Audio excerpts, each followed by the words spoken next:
Peace, love, and light, everyone. I hope all is well. This is your girl, Serena, and welcome.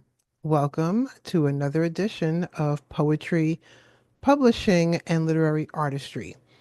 So, today's segment, we are going to focus on what is narrative poetry. And I'm so sorry, where are my manners? For those who don't know who I am, my name is Serena Wills. I am a poet, a self published author. I'm also a publishing coach. I have four poetry books now and counting, and I'm also published in several anthologies. I'm also a health and wellness writer and blogger for various blogs and magazines that are published nationally. And what I love doing is, as I said, teaching about publishing and poetry. And I teach about different forms of poetry in the classes that I have. So in today's segment, we are going to focus on what is narrative poetry? What is it? For those who are not aware, there are over 50 forms of poetry and counting. 50. There's a whole lot, right? And narrative poetry is one of those forms of poetry. So it is a form of poetry that tells a story. So we might have some characters in there, narrator, the person reading the poem will almost feel like they're inside the poem. The entire story is usually written in what is considered metered verse, rhythmic or line verses. Narrative poems do not need to rhyme. Okay, rhyming poetry is a form of poetry in itself. The poems that make up this form may be short or long. Typically, a narrative poem is a bit longer than the average poem, and the story it relates to may even be complex. It is normally dramatic with various characters, and this is according to Wikipedia. So, with a little bit of me in there, right? So, I am going to share an example and a little bit more of what is narrative poetry.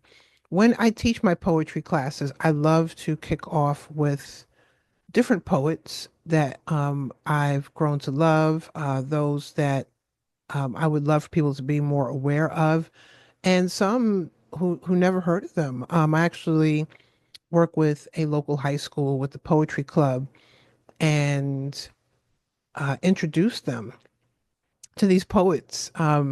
And I told them I really was encouraging them to look up Amanda Gorman. So we're gonna start in the lower left corner.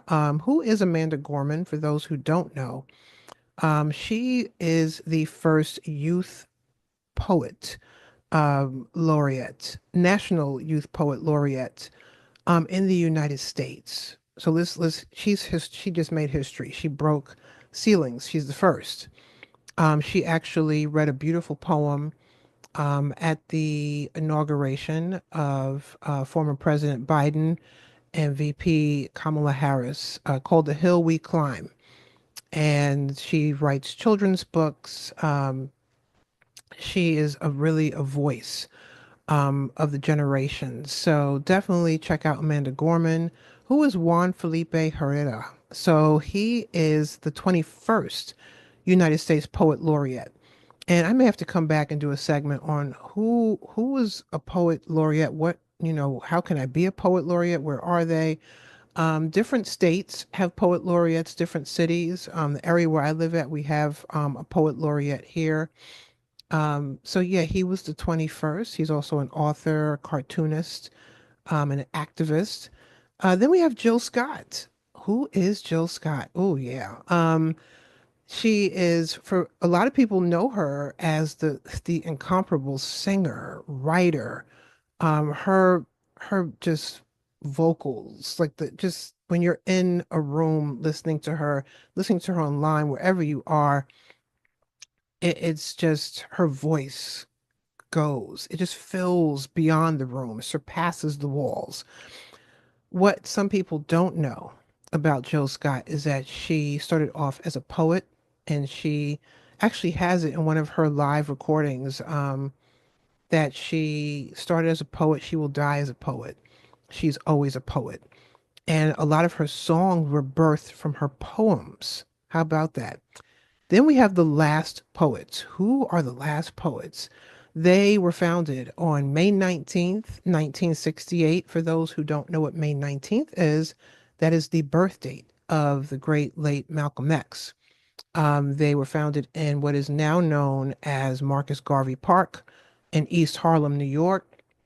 They are activists. They are unapologetic about what they say. They stand up for what are our rights.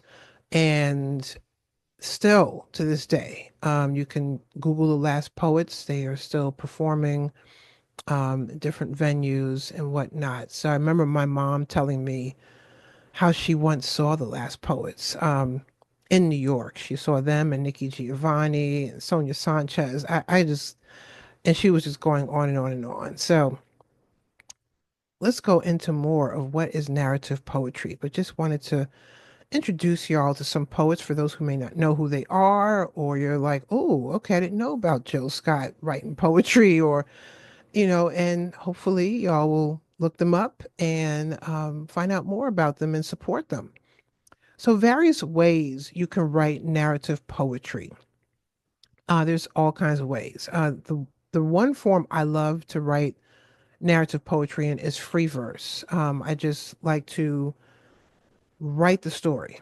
I don't want to worry about if it's rhyming or things of that nature. I just want to be free. Some of it might rhyme, so you might see some rhymed poetry in there. There's metered verses. A flow is rhythmic, so that's what metered verses means. Some poets and more so spoken word artists, when they perform their poetry, there's a flow that it has. There's a rhythm. You can almost feel the waves, okay, of their flow. Some is metaphoric. Some narrative poetry, when it's telling a story, might use metaphors, and you can use real people as characters or fictitious. So I'm not going to leave y'all there. Let's dive into an example of a narrative poem. So this is from my book. It's called Survivor. Actually, well, the poem is called Survivor. My book is called Crying Tears of Teal. And Crying Tears of Teal is my second poetry book that I birthed. Um, I think I read this poem before, but I'm breaking it down now as a narrative poem, telling y'all what it is and how to look for narrative poetry. Crying Tears of Teal is my book that raises awareness and is dedicated to those who have or had ovarian cancer, their caregivers, their loved ones, family. It's also dedicated to survivors, those who are also grieving. My mother had ovarian cancer. She was diagnosed August 2009 at stage 4 and passed away 6 months later after diagnosis. And at her bedside, I wrote a ton of poetry, a ton. And didn't know, well, I promised her because she said, please promise me that you will turn these poems into a book and it can help other people. It's helped me. I know you can help people with your poetry. And several years later, I birthed Crying Tears of Teal that September 2017. And September is the month of National Ovarian Cancer Awareness. So this is a narrative poem. And I'm going to point out as I read it to you, I'm going to point out what makes it narrative. So cancer is no longer alive in my blood, organs, and whole body. So this is my mother. Well, I was hoping this would be my mother. I remember writing this before she passed, and I remember meeting various survivors along the way who really are living life to 155%. That's a poem I wrote too, is titled that. So in this case, in the poem, my mother is the narrator. She's telling the story. And there might be some quotes in here as well. So cancer is no longer alive in my blood, organs, and whole body. Now, I'm not going to lie, all the while I was sick with this wretched illness. I knew I would survive. So in this first part, she is talking to you. If you were watching a show, she's talking to the audience. Yeah, I was scared. At times I dreamt of my deathbed. But when I awoke, I knew I was given another day. One more chance to get better as I lay in a hospital bed. Now, you might hear a little rhyming. Like I was saying, you can use free verse, you can use rhyming. So, another day, and then as I lay. So, there might be some just sprinkling of rhyming in a hospital bed. I was even told hospice might be my only bet. I didn't believe those lies, and instead I fought on and I survived. I survived. So if I was performing this poem, see, I'm going to kind of dive in and out throughout this poem. If I was performing this poem when I have on a mic, this is one where you see the explanation points. I wouldn't be as level as I am now. I'm going to raise the bar. Um, because you want the audience to hear, I survived. And it's twice. Chemo treatments, blood transfusions, surgeries, organs removed, half my weight gone, and hair is a total loss. Kept telling myself this is temporary. I dare not go insane. All that I've lost, I will regain. So there's going to be moments in narrative poetry where the person might even be talking to themselves, and that's okay, right? Because you're it's telling the story. So I fought. Even when the doctors thought I was going to die, one day at a time, I was revived. Rehab was my friend. I was once strapped to my bed in diapers and such. Step by step, I learned to walk again, finally able to walk to the bathroom, a place I hadn't seen in months. Inch by inch, I fed myself more. Sun was shining the day when my doctor laid his hand on top of mine and said, your cancer is gone. So that area is highlighted. There's a quote. So she is now bringing in, she's introducing the doctor into the story. So we brought the doctor in, physically showing you that the doctor laid his hand on top of hers and said, your cancer is gone. Tears poured out of my eyes as I declared, I told you I would survive. So with that, it's a little bit of an attitude, right? Because she's been telling these doctors, I'm not going anywhere. Okay, so that's that. So she's now talking to the doctor. 5 years later, I'm still free. I have what you call maintenance and still must do some physical therapy. I believed, I prayed, I told myself affirmations and surrounded myself with those who had faith. I told everyone then, and I will tell you the same. Mark my words, everyone. I will survive. Now, those last two lines where they're capitalized, if this was like a maybe a poetry slam or something, this might be a mic drop. So I will survive. Drop the mic and walk off the stage. This is a dramatic poem.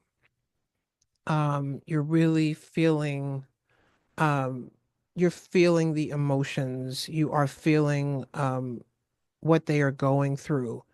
And you could feel the emotions. You could feel both when they told you how they felt in the past, how they feel now, and even in the present. And then 5 years later, so they took you to where they are now. So this is part one. I'm going to come back and do another part for those who watch these segments. Know that I love doing parts, right? So I'll come back for a part two, share another narrative poem. And the next one I'm going to share is more of a complex poem. Yeah. And it's longer. So I want to just start y'all off with a smaller one. So that's Survivor from Crying Tears of Teal. All right. So I hope you learned a lot about narrative poetry. Come on back for another part. Again, you were telling a story. You have characters, you have a narrator, you can have just one character. They are setting the stage, so you can feel yourself in. In this case, you could feel yourself in the room. You know, you could feel yourself maybe just talking with her outside 5 years later. And yeah, that is narrative poetry. Shout out to the artist who did my book cover, David Rodriguez. Please look him up, Dr. Gorilla. Yeah, drgorilla.com. He's across social media outlets. He actually, this was a artwork that I had seen before I even wrote the book, before my mother was even sick. And I told him I really would love this. And what he did was he added a teal tear, and you see a hint. There's hints of teal. Um, but wonderful and beautiful artist and a wonderful friend. So that is my time for today. If you would like to learn more about me, you could check me out across social media platforms. Divine Right, DivineWryte. That is my poet and spoken word and stage name. It's also the name of my health and wellness coaching practice, Divine Right Wellness. You can check me out on my website, serenawills.com, SerenaWills. Wills, not Willis, okay? serenawills.com. I hope to see y'all, later on. Come on back for more segments to learn more about poetry and some self-publishing and literary artistry. Many blessings to all. Take good care and one love. Bye for now.